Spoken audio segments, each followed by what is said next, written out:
저희 교회 사역 가치 중에 제일 먼저 나오는 게 해석 공동체이죠. 해석 공동체. 그래서 일단 말씀을 설교하는 시간에도 여러분들이 그저 경청하는 것이 아니라 성경을 피고 말씀의 본문에 있는 내용과 맞춰가면서 여러분 스스로 잘 이해하고 또 해석에 동참하는 그러한 의미를 갖고 있는데 그래도 우리 1부 예배, 3부 예배 같은 경우는 성경을 여전히 하드카피 들고 오셔서 피시는 분들이 많아서 이 페이지 넘어갈 때마다 제가 굉장히 마음에 기쁨이 있습니다.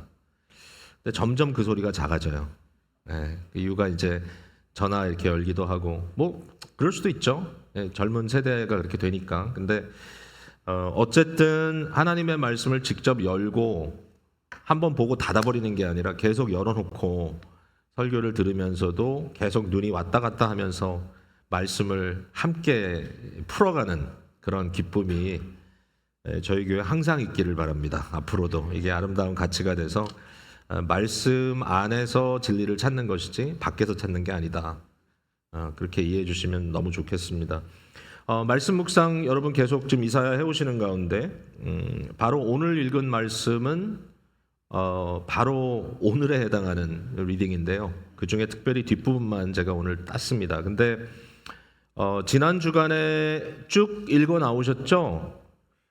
지난주 토요일부터 이제 13장부터 쭉 연결되는 내용이 뭐 앞서 아수르에 대한 얘기도 나옵니다만은 이제 주위의 많은 나라들에 대한 하나님의 어떤 경고, 하나님이 저들을 일으키시기도 하시고 하나님이 저들을 내려앉게도 하시고, 그러니까 결국 하나님의 역사는 우주적이다. 하나님의 역사는 이 온 세상을 다스리고 지배하시는 것이다. 이게 하나도 이상하지 않죠. 왜냐하면 우리가 믿는 하나님은 국지적인 하나님이나 어떤 나라에 귀속되어 있는 하나님이 아니라 우리가 믿는 하나님은 창조주 하나님이시고 온 인류의 역사를 섭리하시는 하나님이시기 때문에 그 하나님이 이 많은 나라들을 다스리고 계신다라고 하는 것에 대해서 우리는 전혀 저항할 게 없어요. 전혀.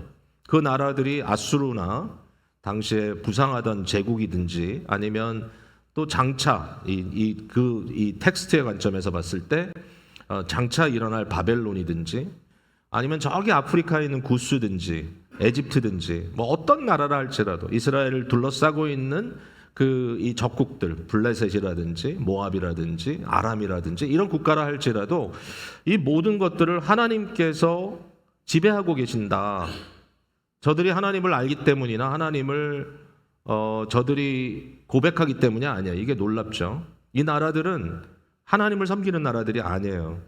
많은 나라들은 하나님의 이름조차 몰라요. 그런데 그럼에도 불구하고 저들은 우상을 숭배하는 자들이고 저들은 하나님을 멀리하는 자들이지만 그럼에도 저들 역시 하나님의 다스림의 범주에서 머물러 있다. 여기까지는 뭐 우리가 아무런 문제 없이 아멘 할 겁니다. 아멘. 그죠? 22장으로 넘어와서 환상의 골짜기에 대한 하나님의 경고가 나옵니다. 환상의 골짜기는 다른 곳이 아니라 예루살렘을 일컫는 말입니다. 저들에게는 하나님의 계시가 주어져 있고 하나님의 말씀이 주어져 있는데 그들이 말씀을 거역한다.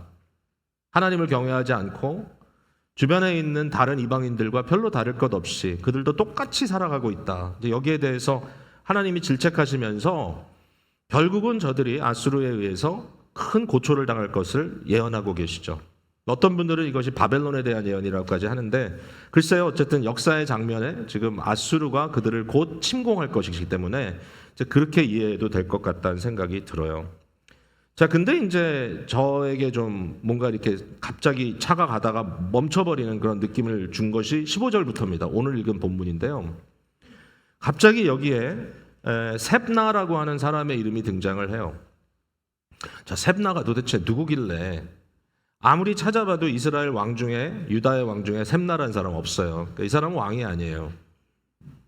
그 다음에 또 다른 이름이 하나 등장을 해요. 이제 약간 제3자처럼 일컫긴 하지만 엘리야김이라는 이름이 나와요. 그 엘리야김은 유다의 왕 중에 끝부분에 잠깐 나오긴 해요. 근데 그 똑같은 엘리야김이 아니더라고요. 보니까 이게 왕이 아니에요. 이 사람은 다윗의 어떤 왕조의 한 맥으로서 이 왕을 일컫는 말이 전혀 아니고, 이 사람들은 당시 왕이 지배하던 시대에 이 왕궁의 왕을 자문하던 일종의 관료들이에요. 관료들. 뭐 고위 관료예요. 고위, 고급, 그러니까 높은 위치는 맞아. 그러나 이 사람들은 성경의 전체적인 흐름이나 또는 이스라엘의 역사, 예루살렘의 역사에 뭐 크게 역할을 하는 사람들은 아니에요. 이 사람들이 빠졌다고 해서 성경의 흐름이 막힌다든지 뭔가 큰 문제가 생기는 건 아닌데, 자, 이 사람들의 이름을 보니까 이 사람들의 이름이 열왕기하 18장과 19장에 한 번씩 언급은 되더라고요. 근데 이들이 언급될 때 다른 사람들 사이에서 이름이 언급되고 이제 그들의 역할이 뒤바뀌어서 나옵니다. 그러니까 오늘 본문에는 셈나가 지금 국고를 맡고 있고, 셈나가 왕궁을 맡고 있는 가장 높은 직책을 갖고 있는 관원입니다. 그러니까 이 사람은 왕 바로 밑에 있는 사람이에요. 근데 이제 오늘 본문 여러분이 읽었지만 결국 하나님께서 뭐라 그러니까 내가 너를 내던질 것이고 너의 자리에 엘리야김을 세울 것이다 이렇게 했는데, 실제로 열왕기하 18장 19장에 가보면 엘리야김이 왕궁을 맡고 있고 그 다음에 셈나라는 사람은 서기관으로 나와 있어요. 벌써 위치가 바뀌었어. 그러니까 이 본문의 내용, 이 내용은 아수르가 히스기야를 위협하는 바로 그 순간, 그 장면 이전에 있었던 얘기라고 볼 수가 있겠죠. 그러니까 뭔가 하나님께서 이 두 관원에 대해서 관심을 가지시고 이들에 대한 예언을 하셨고 이들의 자리가 뒤바뀌는 역사가 실제적으로 나타났다라는 거예요. 그러니까 여전히 우리의 질문은 도대체 셈나가 누구길래, 도대체 엘리야김이 누구길래 이렇게 하시는가? 여기에 대한 답은 이 사람들은 그냥 관원이었다는 거예요. 이 사람들은 그냥 개인일 뿐이다. 한 나라의 왕도 아니고 국가도 물론 아니고, 그러니까 뭔가 스케일 자체가 앞에 나오는 스케일에서 갑자기 뭔가 스케일이 엄청 작아지는 이러한 느낌을 받을 수밖에 없는 게 오늘 본문에 나와 있는 말씀인 거예요. 자, 이걸 우리가 어떻게 이해를 해야 되느냐? 자, 오늘 제가 몇 가지로 여러분께 한번 설명해 볼게요. 첫 번째는 이런 결론을 내릴 수밖에 없어요. 결론은 뭐냐? 온 세상을 다스리시는 하나님은 동시에 각 사람을 주관하신다라는 거예요. 너무 다 아시는 거죠. 다 알지만 우리가 쉽게 망각하는 것 같아요. 온 세상을 주관하시는 하나님이 각 사람, 여기 각 사람이라는 말 속에 좀 막연함보다는 구체적인 것이 필요할 것 같습니다. 여기 앉아 계신 한 분 한 분, 여러분에게 의식이 있고 여러분은 살아계시고 여러분에게 지금 이 순간에 예배라고 하는 현장 속에 저라는 인간과 여러분이라는 인간이 마주 앉아 있고 또 서 있고, 저는 말을 하고 있고 여러분 듣고 있어요. 여러분 한 사람 한 사람의 존재가 이렇게 드러나 있단 말이죠. 그러면 나라는 존재가 과연 뭔가? 오늘 말씀이 우리에게 주시는 중요한 힌트는 바로 나라는 존재, 나 같은 나 하나의 인간에게 하나님은 집중하고 계신다. 이게 이해가 잘 안 될 수도 있죠. 왜냐하면 하나님은 너무 위대하신 분이니까요. 온 우주를 창조하시고 이 우주라고 하는 사이즈는 도저히 우리가 머리로 감당할 수 없는, 정말 10번 죽었다 깨나도 우리가 절대로 이해할 수 없을 만큼 거대한 우주를 하나님이 만드시고 그것을 주관하고 계신다면, 아니 나라는 존재를 역사 속에 들어왔다가 또 언젠가 빨리 사라져버릴 이러한 존재를 하나님이 관심 갖고 있다? 저희가 하나님을 알기 위해서, 하나님의 사역을 알기 위해서 두 가지의 도구가 필요한 것 같아요. 첫 번째 도구는 망원경이에요. 망원경. 망원경은 멀리 보는 거죠. 또 넓게 보는 거죠. 우리는 망원경을 가지고 하나님을 본다. 하나님의 역사를 본다는 거죠. 하나님은 온 우주를 지배하시고 하나님은 다스리시는 하나님이다. 그의 역사는 이처럼 광대하다. 근데 또 하나의 도구가 있어야 돼요. 망원경만 갖고는 안 돼. 이제 현미경이 필요한 거죠. 현미경은 뭐죠? 가까이 깊숙이 들여다보는 거예요. 그 현미경 안에 나라는 존재가 보이는 거예요. 하나님은 나를 보시고 나의 행동과 나의 생각과 나의 묵상과 나의 기도를 하나님이 관여하고 계시다. 이게 과연 이해가 쉬운 건가? 나는 이렇게 생각하고 사는가? 나라는 존재는 의식하고 있지만 이 하나님의 역사를 이처럼 긴밀하게, 너무나 친밀하게 너무나 이렇게 immediate, 아무 어떤 제3자의 도움 없이, 그러니까 하나님이 나와 직접 이처럼 대면하고 계시다는 것이 얼마나 잘 느껴지고 있는가. 여기에 대해서 가끔씩 우리는 생각을 하고 또 해봐야 됩니다. 성경에 이런 모습을 잘 보여주는 예가 있을까요? 일단 오늘 본문에 샘나의 예가 있지만 그것 아울러서 또는 그것보다 더 저는 요나서를 생각해 볼 수 있을 것 같아요. 요나서의 주제가 뭐냐? 요나서의 핵심이 뭐냐? 하나님이 당시에 부상하는 이 제국 아수르의 수도인 니느웨에게 회개하라는 메시지를 던지시는 겁니다. 그리고 놀라운 것은 이 중요한 이 인류 역사의 한 현장에서 니느웨인들이 하나님을 의식하고 그를 경외하는 어떤 한 순간의 역사가 일어났다는 것을 기록해주고 있는 거죠. 결국은 이 역사는 이 니느웨의 역사, 이 아수르의 역사는 어떤 보편적인 역사를 살펴보더라도 피할 수 없는 인류 역사의 한 위대한 장면이거든요. 그곳에 요나가 있습니다. 근데 요나서는 아수르에 대한 것만이 아니에요. 사실은 아수르에 대해서 다루고 있지만 하나님은 요나를 다루고 있고 요나를 통하여 하나님의 마음을 보여주고 있다는 거죠. 결국은 아수르를 피해 다시스로 도망가던 요나, 그 요나 한 사람 때문에 그 배는 풍랑을 만나게 되고 그가 바다에 던져질 때 요나 한 사람 때문에 큰 물고기가 준비되게 되고 결국 이 요나 한 사람의 순종 또는 불순종으로부터 순종으로 옮겨놓은 하나님의 주권에 의해서 니느웨가 회개하게 되고 거기서 끝나지 않아요. 요나의 마음속에는 분노가 있어요. 분노가. 요나의 마음속에는 깊은 우울감이 있어요. 짜증스러워요. 여러분 혹시 이 순간에 예배당에 나가서 예배 드리고 있지만 여러분 마음이 분노에 차 있든지 아니면 짜증스러운 분들 없습니까? 제가 오늘 EM 예배 때 청소년들 같이 들어오는 예배였는데 왠지 몰라도 청소년 애들은 화가 난 것 같아요. 다는 아니에요. 많이들 굉장히 아주 은혜롭게 예배를 잘 드린 것 같은데 몇몇 아이들은 얼굴에 찌푸림이 풀어지질 않아요. 제가 그랬어요. 너 지금 우울하니? 너 지금 짜증나니? 너 지금 화나 있니? 근데 하나님이 그것도 보시는 것 알아? 요나를 생각하니까 너무 당연한 것 같아. 하나님은 이처럼 요나의 한 사람을 그냥 지나가지 않으시고 그의 갈등 속에 찾아오셔서 하나님은 그에게 개인적으로 하나님의 마음을 전해주세요. 우리 하나님은 이런 하나님이구나. 자, 첫 번째 포인트입니다. 잊지 마세요. 두 번째, 그게 사실이라면 연결되는 거예요.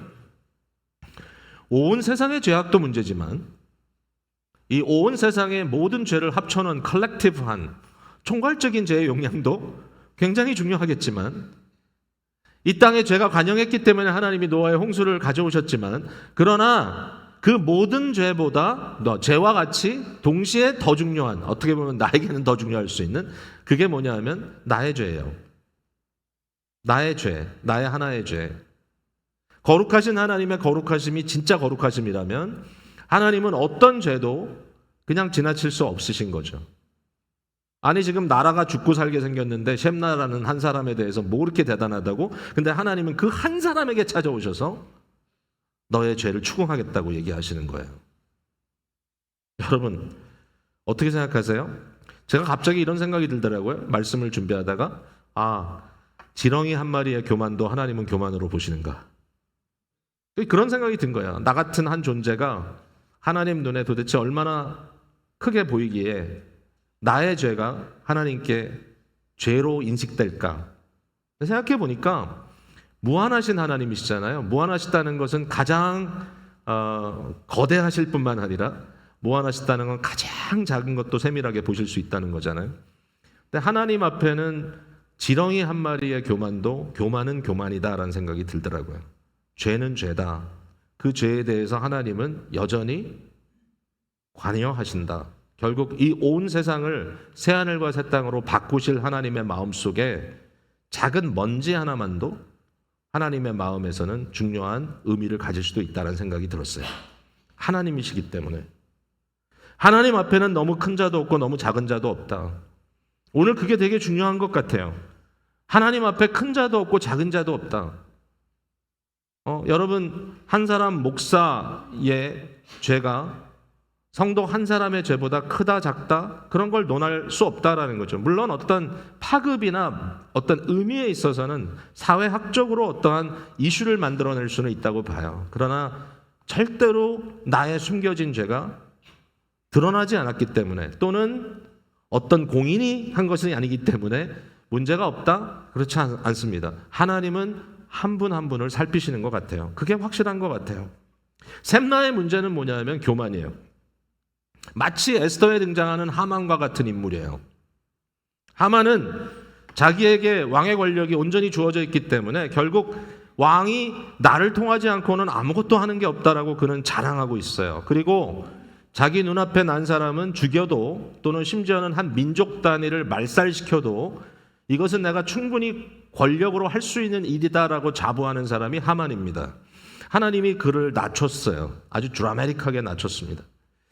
셈나도 마찬가지입니다. 여기 셈나는 예루살렘의 왕의 바로 밑에서 왕을 떠받치고 섬기는 사람으로 나와 있습니다. 사실은 섬긴다는 개념보다는 이 사람이 지금 군림하고 있는 시대라는 걸 볼 수 있어요. 그의 권력이 세상을 호령합니다. 그가 뭘 했죠? 너무 재밌어요. 그가 뭘 했냐면은 그가 무덤을 팠어요. 자기를 위해서. 어떤 무덤을 팠냐면은 예루살렘에서 가장 유력한 장소, 가장 높은 곳, 아주 최고의 자리에 자기 무덤을 팠어요. 가장 단단한 바위를 파서 그것을 깨고 그것을 부수고 거기에 굴을 뚫고 거기에 자기가 묻히겠다고 자기의 무덤을 만들어놨다는 겁니다. 왜 그랬을까 이 사람이? 이런 생각을 한 것 같아요. 내가 죽는 날 온 국가가 나를 위해서 애도하겠지. 내가 나의 모든 것들을 마치는 날은 모든 사람들이 나에게 집중해서 나의 인생에 대해서 그들은 슬퍼하고 애석해할 거야. 가장 좋은 자리에 나를 묻어줄 것이다. 나는 이처럼 대단한 사람이다 라고 하는 환상에 빠져 있었다는 거예요. 근데 하나님께서 그의 마음을 한마디로 꺾어요. 한마디로. 하나님이 그의 죄의 문제를 다룬다는 거예요. 단 한마디. 그 한마디가 뭡니까? 19절입니다. 내가 너를 내 관직에서 쫓아내며 내 지위에서 낮추리니. 이거 한마디예요. 내가 너를 지금 너의 자리에서 쫓아내겠다. 너의 지위에서 너를 내리겠다. 이렇게 간단한 것을 왜 셈나가 알지 못했을까요? 이렇게 간단한 것을. 여러분, 저희가 지킬 수 있는 자리가 뭔가요? 우리가 지켜낼 수 있는 자리, 내가 빼앗기지 않고 유지할 수 있는 그 자리가 뭘까요? 도대체 무엇 때문에 우리가 가끔은 교만하고 우쭐하고 다른 사람들을 업신여길까요? 송금용 형제가 한 7주간의 연수를 마치고 이제 오는 주 화요일 밤 늦은 시간에 한국으로 귀가를 할 텐데 지난 금요일에 굉장히 아주 좋은 그 대담을 또 우리가 프로그램으로 담아서 여러분 녹화되어 있으니까 한번 보시기 바랍니다. 미국에 와서 어떤 걸 느꼈느냐라는 이제 질문에 대해서 여러 가지 얘기를 하다가 굉장히 아주 제가 들었을 때 좀 깜짝 놀란 이 청년이 어떻게 이걸 봤을까라고 느껴지는 그런 게 있었어요. 뭐냐면 한국 사회는 한국 굉장히 발전하고 굉장히 좋은 나라고 많은 분들이 한국 방문을 너무 좋아하시지만 그런데 여전히 한국 사회는 일종의 계급적인 의식이 있는 것 같다. 평등보다는 높고 낮음이 있고 소위 부자와 가난한 자, 능력자와 비능력자 또 어떠한 의미에서든지 권력, 힘을 쥐고 있는 자와 그 힘을 갖고 있지 않은 자 사이에 좀 갭이 보인다. 근데 이제 중요한 건 이거죠. 윗자리에 있는 사람은 아랫자리에 있는 사람을 좀 막대하는 것이 당연하다고 생각하는 것 같다. 근데 미국에 와서 보니까 좀 뭔가 서로를 존중해 주는 것 같다. 이렇게 얘기를 해요. 저는 이걸 들으면서 되게 한편 기뻤어요. 왜냐하면 금용 형제가 미국 와서 본 게 우리 교회밖에 없을 텐데 뭔가 이 성도님들, 심지어 이민자들의 삶 속에 이 친구가 그 얘기 하더라고요. 자유로움이 느껴진다. 이 구조 속에 뭔가 갇혀서 어떤 행세를 하는 그런 모습이 아니라 편안함이 느껴진다. 저는 굉장한 발견이라고 생각하고 우리 금용이가 앞으로 그런 마음을 갖고 살았으면 좋겠어요. 자, 여러분 오늘 이제 마지막이니까 지금 아마 우리 청소년부하고 시간을 보내는 것 같은데 나중에 보시면 제 인사 좀 잘 해주시면 감사하겠습니다. 맞아요. 우리의 자리는 하나님께서 임시로 맡긴 거예요. 임시로 맡긴 거예요. 내가 노력해서 성취했다고 한다고 해도 결국 모든 조건과 상황을 지배하시는 분은 하나님이세요.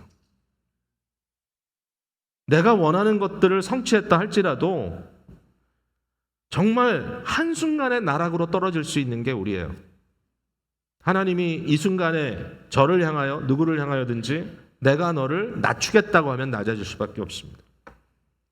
나의 육신의 힘, 심지어는 나의 지력, 내가 좀 그래도 똑똑하다 생각하고 살았는데 어느 날부터 머리가 혼미해지고 기억력이 상실되고 왜 이러지? 왜 이러지? 요즘 계속 그래요. 제가 왜 이러지? 나의 삶을 떠받치고 있던 대인관계, 결국 사람들이 인정해주고 사람들이 세워주고 사람들이 당연시 그것을 이해하고 돌봐주니까 일이 되는 거지. 그게 어느 날 무너진다면 아무 의미가 없지 않느냐. 나의 가족, 나의 아내, 이런 관계 속에서 어느 하나라도 삐끗하면 인생이 나락으로 떨어지겠구나. 네? 그런 생각이 굉장히 리얼하게 다가와요. 이 말씀을 볼 때 하나님께서 엘리야김을 세우고 샘나를 내리셨어요. 자, 그러면 도대체 엘리야김은 하나님께서 택하신 종이니까 뭐 모든 게 잘 됐겠지. 그럴 수도 있어요. 21절에 보니까 그에게 모든 권세를, 권력을 줘요. 그가 존귀한 옷을 입고 샘나가 쥐고 있던 정권을 그의 손에 맡기고 예루살렘 주민과 유다의 아버지가 된다. 대단한 말입니다. 최고의 참모로서 돈과 권력을 움직이는 사람이 될 것이고 22절에는 좀 이해할 수 없을 만큼 높은 말씀을 하십니다. 그가 다윗의 집에 열쇠를 갖겠다. 아니 왕도 아닌데 다윗의 이 다이내스티, 다윗 왕조의 어떤 한 체인을 이어가는 사람도 아님에도 불구하고 그에게 이와 같은 권세를 주겠다. 그러면서 하는 말이 네가 열면 닫을 자가 없고 네가 닫으면 열 자가 없겠다. 굉장한 파워죠. 결국 엄청나게 견고한 그러한 위치에 서겠다는 것이죠. 그리고 이것을 어떻게 표현하냐 하면 23절에 못이 단단한 곳에 박힌 같이 그를 견고하게 하겠다 그랬어요. 여러분 못을 아무데나 박지 않습니다. 그죠? 공사하는 분들이 이 드라이월에다가 아무데나 못을 박으면 뚝뚝 떨어집니다. 그래서 기구를 가지고 스터드가 있는 곳을 찾잖아요.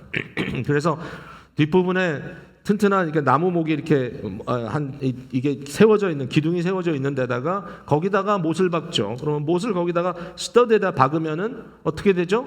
든든하죠. 웬만하면 견딜 수 있죠. 그런 얘기예요. 못을 단단한 곳에 박았다. 어느 정도로 단단하게 못을 박았냐면은 이 엘리야김의 이런 권력, 그가 가지고 있는 그 시대적인 어떤 영광 때문에 모든 가족들이 다 거기다가 자기의 명예를 겁니다. 누가 걸어요? 엘리야김의 아버지, 부모들이 엘리야김이 내 아들이야 이러면서 거기에 자기 명예를 걸고 엘리야김의 형제들, 엘리야김의 자매들, 엘리야김 시대의 친척들 뿐만 아니라 그들의 후손들까지 또는 족속, 엘리야김이 어느 지파 어느 족속 사람이래, 그들도 거기에다가 더불어 명예를 걸어요. 엘리야김이 이처럼 이 시대에 대단한 호령하는 사람이다. 여러분 그렇습니까? 그렇습니까? 이런 일들이 우리에게도 있을 수 있겠죠? 근데 너무 재밌는 거는 25절이에요. 만군의 여호와께서 이르시되 그날에 날이 올 것이다. 단단한 곳에 박혔던 못이 사그리니 그 못이 부러져 떨어짐으로 그 위에 걸린 물건이 부서지리라. 한 인간에 대한 어떤 종말을 말하는 것일 수도 있고 결국은 네가 한 나라에 엄청난 권세를 지니고 있는 대신으로서 시대를 호령했다 할지라도 어떻게 됩니까? 예루살렘이 바벨론에 의해서 함락되고 결국은 관원들은 다 비참한 모습으로 바벨론의 포로로 끌려가거든요. 무슨 말씀에 이게 정확하게 이제 성취되는지는 모르겠지만 확실한 건 확실한 겁니다. 단단하게 박혔던 못이라 할지라도 녹슬고 사가지고 무너지더라. 거기에 영광을 걸었던 모든 사람들은 같이 무너지고 만다라는 얘기입니다. 일부 예배 함께 교회 이제 파킹랏 통해서 이렇게 걸어오고 있는데 권사님 한 분이 오시는데 혼자 오세요. 오늘도 아침에 뵈니까 힘이 없어. 권사님 왜 이렇게 힘이 없어요? 아유 뭐 사실 지난주에 그 얘기를 하셨거든요. 남편을 생각하면 굉장히 걱정이 된다고. 남편 얘기를 하시면서 갑자기 약간 무력증 같은 게 와서 너무 힘들다. 연세가 80대 후반이신데 뭐 위로를 하고 싶은데 뭐라고 위로할지 모르겠어. 근데 사실 우리가 오늘 이 순간에 말씀을 통해서 이것을 좀 객관화시킬 수 있다면 결국 단단히 박혔던 못도 사라지는구나. 어느 누구도 교만하게 살아갈 수는 없구나. 나의 인생에 이러한 죄를 하나님께서 용납하지 않으시겠구나. 참 재밌어요. 하나님이 제일 싫어하는 죄가 자기 자랑하는 거예요. 아무도 자랑하지 못하게 하려 하십니다. 은혜의 법칙을 우리에게 주신 이유도 그와 같은 이유입니다. 사랑하는 성도 여러분, 우리 안에 어떤 죄가 보이거든 그 죄를 절대로 쉽게 생각하지 마시고 넘어가지 마십시오. 하나님께 낱낱이 회개하시고요. 주님과 화목하시는 귀한 성도님들 되시기를 바랍니다. 자, 연결되는 얘기예요. 근데 이게 마지막 포인트예요. 그리스도의 대속은 우주적이면서도 또 광범위한 것이면서도 동시에 나 하나를 구원하시는 은혜다라는 겁니다. 자, 이게 좀 어떻게 들릴지 좀 고민도 돼요. 혹시라도 너무 개인주의적으로 우리의 구원을 말하는 것 아닌가. 사실 그게 문제인데, 근데 사실은 모든 게 다 극단으로 가면 문제입니다. 개인주의도 문제지만 우리가 나라고 하는 이 개별적인 어떤 이 의식이나 책임감이 상실되는 것도 심각한 문제니까. 자, 에베소서 2장에 보면 결국 그리스도 안에서 하나님께서 우리를 높이시되 그리스도께서 죽으실 때 죄에 대하여 죽고 옛사람에 대해서 죽고 그리스도의 부활 승천하심에 따라 너무 확고하기 때문에 이미 이루어진 일처럼 기록하고 있어요. 우리가 그리스도와 함께 하나님 보좌 우편에 앉았다. 이 말이 무슨 말일까? 저는 이것은 우주적 교회에 대한 얘기라고 생각합니다. 온 우주에 하나님이 선택한 백성들을 하나로 모으신 그러한 우주적 교회가 이처럼 그리스도와 함께 영광에 다다른다라고 하는 이 놀라운 은혜를 우리에게 선포하셨다면 거기서 끝나는가? 끝나지 않아요. 저는 그 말씀 속에 부족하지만 불완전하지만 지역교회인 우리 교회가 거기 포함되어 있다고 생각해요. 거기서 끝나는 게 아니고요. 동시에 이것은 그리스도의 몸의 지체가 된 저와 여러분 각자에 대한 영광스러운 선포라고 생각합니다. 여러분 한 사람이 이처럼 구원받은 자로서 영광에 이르도록 하나님께서 예비하셨다는 겁니다. 자, 교리 얘기 하나 할게요. 칼빈의 5대 강령이라고 들어보셨나요? 칼빈의 5대 강령. 생각외로 여기에 대해서 말씀들을 많이 안 하세요. 혹시 튤립이라고 들어보셨나요? 교리 얘기할 때 튤립. 네, 튤립이 이제 5개 항목을 약자로 딴 거예요. TULIP. 그래서 칼빈이 가르친 5가지 중요한 교리가 있다. 그래서 이제 칼빈의 5대 강령. 칼빈 선생님이 한 건 아니고 그 후대 사람들이 이제 칼빈주의자로서 그것을 만든 건데 마침 그 내용을 오랜 회의를 통해서 이렇게 축출해낸 그 회의가 도르트라고 하는 화란에 있는 도시에서 있었기 때문에 화란에 꽂힌 튤립을 말하는 것은 그렇게 이상하진 않습니다. 자, 튤립이 영어니까 이걸 이제 영어로 5가지를 얘기하면 빨리 머릿속에 들어올지 모르겠어요. 근데 T는 total depravity. 인간의 전적 부패. 그러니까 인간은 전체적으로 다 부패됐다. totally. 자, 그 말이고요. 두 번째는 U는 unconditional election. 우리는 조건 없는 선택을 받았다. 세 번째는 limited atonement. 제한된 구속. 네 번째는 irresistible grace. 불가항력적 은혜. 5번째는 뭐냐면은 perseverance of saints. 성도의 견인.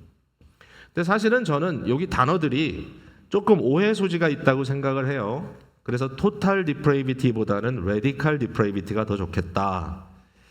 unconditional election보다는 unmerited election이 좀 더 좋겠다. limited atonement보다는 effectual, 효력적인 atonement가 더 좋겠다. 예, irresistible grace보다는 sovereign grace가 더 좋겠다. 절대적 권위, 주권적 은혜. 마지막 perseverance보다는 preservation, 성도를 보존하시는 하나님의 역사로 이야기하는 게 더 좋겠다. 제가 이렇게 쭉 지나갔는데 너무 고민하지 마세요. 왜냐하면 제가 이 5가지 중에 하나만 오늘 얘기할 거예요. 그게 뭐냐면 중간입니다. limited atonement. 사람들이 뒤집어져요. 왜? 아니, 예수 그리스도의 구속이 제한되어 있단 말이야? 왜 어떤 사람에게는 주고 어떤 사람에게는 안 준단 말이야? 도대체 성경을 어떻게 읽는 거야? 하나님이 세상을 이처럼 사랑하사 독생자를 주셨으니 누구든지 그를 믿는 자마다 영생을 얻으리로다 하시지 않았냐? 왜 제한을 두냐? 사실 저는 제한이라는 말이 오해 소지가 있다고 생각해요. 근데 사실은 이 교리의 의미는 이런 거예요, 여러분. 한번 들어보세요. 자, 예수님께서 객관적으로 역사 속에 오셔서 십자가에 달려서 돌아가셨어요. 예수님이 그의 몸에서 피를 한 방울도 남기지 않고 다 흘려주셨어요. 근데 칼빈의 교리를 반대하던 반박하던 알미니어스의 주장대로 한다면 어떤 일이 벌어질 수 있냐면은 예수님은 돌아가셨지만 아무도 예수님을 믿지 않을 수 있어요. 왜? 모든 게 인간의 자유의지에 달려 있으니까. 무슨 얘기입니까? 예수님이 피를 흘렸지만 그 피가 아무 효력 없이 버려질 수 있는 가능성을 열어놓은 겁니다. 결국 구원은 우리의 결정에 달려있기 때문에. 그게 문제인 거였죠. 그래서 바로 이 제한적 구속이란 말이 나온 거예요. 근데 사실 이 말은 제한이란 표현보다 다시 말씀드리지만 효력이 중요합니다. 무슨 얘기냐? 무한한 하나님이시잖아요. 하나님은 우주의 별들을 카운트하시지만 그 엄청난 우주의 모든 것을 파악하실 뿐만 아니라 스케일을 작게 들어오면 이 자리에 있는 한 사람 한 사람의 영혼을 다 카운트하십니다. 여러분을 다 이름으로 알아요. 죄송하지만 저는 여러분의 이름을 다 기억 못할 가능성이 아주 많습니다. 요즘은 더욱더. 하나님은 여러분 속사정까지 다 아십니다. 하나님이 다 아시거든요. 하나님의 무한하신 지혜 속에 하나님은 무엇을 하셨냐면은 예수 그리스도 안에 구원을 계획하실 때 여러분 한 분 한 분을 마음에 두신 겁니다. 예수님의 십자가에 달려 돌아가신 그 죽음은 여러분을 위해 죽었습니다. 나를 위해 죽었습니다. 물론 구원받을 모든 자들을 위해 돌아가셨지만 그 모든 자라는 것은 그냥 제너럴, 보편적인 모든 자가 아니라 모든 개별자들이 합쳐진 모든 자입니다. 한 사람 한 사람이 다 예수 그리스도의 피의 일분량을 차지하고 있다는 겁니다. 이거 기가 막힌 얘기 아니에요? 예수님의 흘리신 피의 한 일분량. 여러분, 예수님의 보혈의 피의 무게를 이해한다면 그 분량이 나에게 배당됐다는 사실만도 내가 감당할 수 없는 감동이 와야 돼요. 그 감당할 수 없는 그리스도의 보혈의 피를, 그 어마어마한 무게의 보혈의 피가 나라고 하는 한 개별자를 위해서 배당됐다. 한 톨의 피도 예수님은 거저 흘리지 않았다. 그가 구원할 자를 효과적으로 구원하시기 위하여 흘리신 보혈의 피다. 여러분, 예수 믿으십니까? 여러분 한 사람을 위하여 흘려주신 예수님의 피가 있습니다. 와, 이게 믿어진다면 우리는 거저 지나갈 수 없는 인생입니다. 하나님 앞에는 너무 대단한 인생도 없고 그렇다고 쓸모없는 인생도 없다. 그리스도에 속한 믿음의 사람이 얼마나 위대한지, 위대해질 수 있는지, 이것은 끊임없이 하나님께서 말씀을 통해서 우리에게 증거해 주시는 겁니다. 예수님의 장례를 예비해서 그의 몸에 향유를 부었던 여인 이야기를 기억하실 거예요. 만약에 그 여인이 베다니의 마리아였다면, 그렇게 힌트되어 있는 것처럼, 그는 어떤 분입니까? 부모도 없는 고아예요. 아직은 남편도 아들도 없으니까 사실은 사회적 지위나 경제적 근거를 전혀 지닐 수 없는 여인입니다. 이 여인의 이름이 성경에 등장하고 이 여인에게 예수님께서 집중하여 말씀하셨다는 것 자체가 너무나 놀라운 일이죠. 이 여인이 예수님께 향유를 부었을 때 모든 사람들은 그의 행동을 비난했습니다. 왜? 너의 위치에, 너의 분수에 걸맞지 않는 행동을 네가 했다라고 비난합니다. 무모하다. 네가 만약에 생각이 있다면 그런 행동을 취하지 않았을 것이다. 그러나 우리 주님께서는 그를 인정하죠. 어떻게까지 인정합니까? 놀라운 말씀을 하십니다. 그는 나의 죽음을 예비한 곳이며 나의 복음이 전파되는 곳마다 이 여인의 이야기가 함께 전파될 것이다. 갑자기 그 순간에 이 여인의 삶, 이 여인의 모든 삶에 집중된 이 하나의 행위가 그리스도와 맥을 같이 하게 됐다는 것이죠. 저는 이런 표현을 썼어요. 이 여인은 더 이상 섬이 아니다. 이 여인은 그리스도라고 하는 거대한 대륙에 붙어 있는, 작다 할지라도 그리스도에게 붙어 있는 한 반도가 되었다. 우리의 인생이 그와 같다는 거예요. 그리스도 예수 안에서 이와 같은 놀라운 의미가 우리에게 주어졌다는 사실을 오늘도 절대로 놓치지 않게 되기를 바랍니다. 자기의 삶의 가치를 스스로 측정하며 스스로 대단하다고 생각하는 자들은 두 가지의 오류를 범한다고 생각해요. 하나는 교만이라고 하는 오류고요. 너무나 많이 얘기를 했습니다. 스스로 높은 것으로 눈에 보이는 현상을 오해해서 분수 넘는 그런 행동을 했다라는 것이죠. 여기 그 샘나라는 사람은 뭘 한 거죠? 굉장히 한마디 하나님의 말씀이 그에게 다가오는데 18절에 보면 주인의 집에 수치를 끼치는 너요, 그렇게 말했어요. 주인의 집에 수치를 끼치는 너요. 이 한마디가 결국 이 샘나의 문제를 다 포함하고 있지 않나. 주인은 왕이죠. 왕에게 수치가 된 사람. 그의 교만을 탓하고 있지만 교만뿐만 아니라 두 번째 큰 오류. 그게 뭐죠? 무책임함. 교만만이 오류가 아니라 무책임함. 왜 그렇습니까? 우리는 하나님께 청지기로 세움받은 자들인데 갑자기 청지기라고 하는 이 책임, 이 의식을 상실하고 어느 순간부터 자기 자신을 위해서 무덤을 파고 있습니다. 그는 왕에게 수치가 되어버린 존재가 되어버렸습니다. 하나님을 주인으로 인정하는 겸손과 청지기적 부르심에 대하여 책임감 있게 응답하는 사람들, 그와 같은 분들이 저와 여러분 가운데 가운데 있어서 안 돼. 우리 모두 그렇게 되기를 주님의 이름으로 축복을 드립니다. 여러분, 무책임하다는 것은 좀 생각해 볼 문제라고 생각해요. 하나님 나라에서 여러분은 어떤 자리에 있습니까? 하나님 나라에서 여러분은 지금 어떤 위치에 있다고 생각하세요? 대강 묻어가면 되냐라고 질문을 한번 해보시길 바랍니다. 내 인생이 그냥 묻어가는 인생이냐?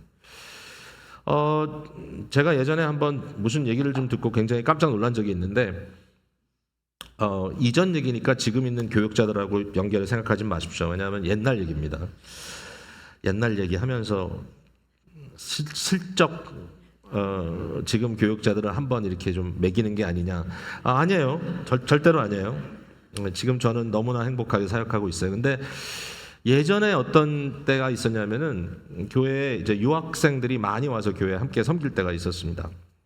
사실 그 이전인 것 같아요. 그러니까 그때 그 당시에 이제 사실 우리 교회 그 규모보다 좀 더 많은 교육자들이 함께 일을 했던 때인데 이제 대부분 다 파타임이었어요. 그러니까 이제 공부해야 되고 또 가정도 돌봐야 되고 또 교회 사역도 해야 되고 얼마나 바쁘겠어요. 근데 제가 마음에 조금 불편했던 게 어느 순간부터 다들 그냥 대강하는 것 같더라고, 좀 마음에. 그래서 그냥 시간만 딱 채우고 가고 이런 식으로 하는 것 같아서, 그래도 교육자가 신앙을 가르치는 자들인데 교회에 대해서 좀 사랑하는 마음, 뭔가 이렇게 앞서 사랑하는 마음이 좀 있어야 되지 않겠나, 뭐 이런 생각을 좀 하다가 좀 모여 있는데 제가 그런 얘기를 좀 했거든요. 아니 왜 다들 빼고 있냐? 누군가 좀 왜 이럴 때 나서지 않고 모두 다 그냥 잠잠하고 있냐? 그냥 왜 대강하고 있냐? 이런 얘기를 했더니 가만히 어쨌든 지나갔어요. 그랬더니 그분 중에 한 분이 저에게 찾아와서 목사님 이해 못하시는 게 있습니다. 그래 저한테. 그래서 뭘 내가 이해 못하는데요? 그랬더니 목사님은 군대를 안 갔기 때문에 이해를 못하신다는 거예요. 그래서 군대 간 얘기하고 이게 무슨 상관이 있냐 그랬더니 목사님 군대 가면요 군인들이 밖에서 구보할 때 절대로 맨 앞에 서서도 안 되고 맨 뒤에 서서도 안 됩니다. 무슨 말입니까? 맞지 않으려면 중간에 대강 묻혀서 가야 됩니다. 우리가 다 군대를 다녀왔기 때문에 그걸 잘하고 있는 겁니다 라고 저한테 얘기를 하셔서 제가 그 얘기를 듣고 좀 깜짝 놀랐어요. 그렇게 생각할 수도 있겠구나. 근데 제가 오늘 여러분 좀 챌린지 할게요. 그거는 뭐 교회 일하는 그런 얘기를 하는 게 아니에요. 여러분 인생 자체를 얘기한다면 저를 포함해서 묻어가는 삶에 만족하진 마시기 바랍니다. 그냥 나는 이렇게 묻어가면 되겠구나. 예배자라는 입장에서도 여러 사람들이 있는데 그 중에 그냥 나는 자리 채우고 앉아있고 나 하나의 예배가 허술해지고 나 하나의 예배가 집중력이 사라진다고 예배가 안 될까? 여러분 묻어가는 예배자가 되지 마시기 바랍니다.